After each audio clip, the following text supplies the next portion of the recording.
আমি যখনই একটু সময় পাই তখনই এই কবুতরের পিছনেই সময় দিই বা আদার্স যে কাজগুলো আছে এগুলো। দেখো আমি সকালে ঘুম থেকে উঠেই হচ্ছে গিয়ে তোমার কবুতরের যে ট্রেগুলো ছিল ট্রেগুলো পরিষ্কার করতেছি।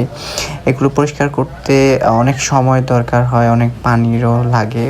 আর কি বলবো তোমার, প্রতিদিন সকালে ওঠার পরে দেখা যায় যে এই কাজগুলোকে আমাকে প্রথমত করতে হবে, কারণ পরিষ্কার পরিচ্ছন্ন রাখতে হবে কবুতরকে। তো ওদের যে ট্রে থাকে ট্রেটাকে পরিষ্কার করতে হবে, বা দেখা যায় যে ট্রে সরানোর পরে দিনের বেলা ট্রে ছাড়া রেখে দেয়। যদি ট্রে ছাড়া রেখে দেয় তো সেই অনুযায়ী হচ্ছে গিয়ে তোমার নিচগুলোকে ময়লা করে ফেলে।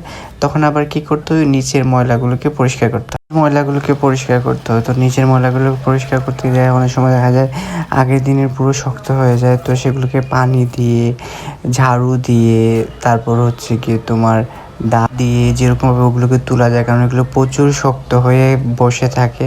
তো এগুলোকে তুলতে অনেকটা কষ্ট হয়। ঝাড়ু দিয়ে দেখো পানি দিয়ে ঝাড়ু দিয়ে দিচ্ছি, কারণ এটা হচ্ছে গিয়ে তোমার জায়গাটা প্রচুর নোংরা হয়ে আছে।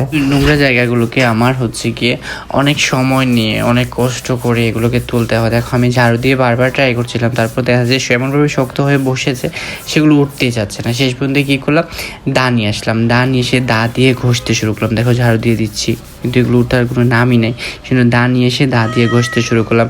দেখলাম হচ্ছে দা দিয়ে ঘষে যদি তোলা যায়, দেখো ময়লাগুলো এতভাবে শক্ত হয়ে বসে গেছে। কিন্তু কিছু করার নেই, এগুলোকে পরিষ্কার করতেই হবে।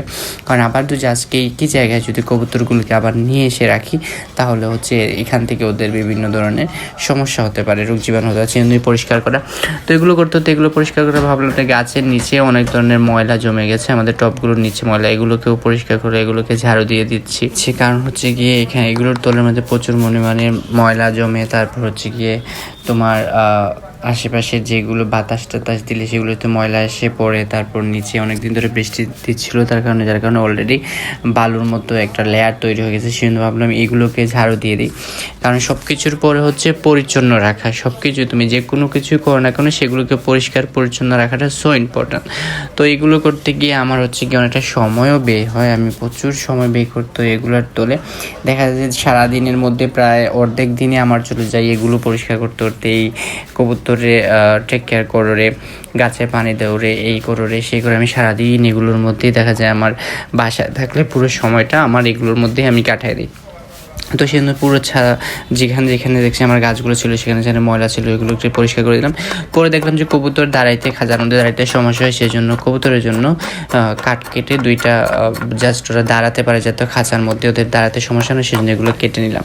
তো থ্যাংক ইউ সো মাচ সবাইকে, ভালো থাকবা আর এভাবে আমাকে সাপোর্ট করে যাও। Thank you.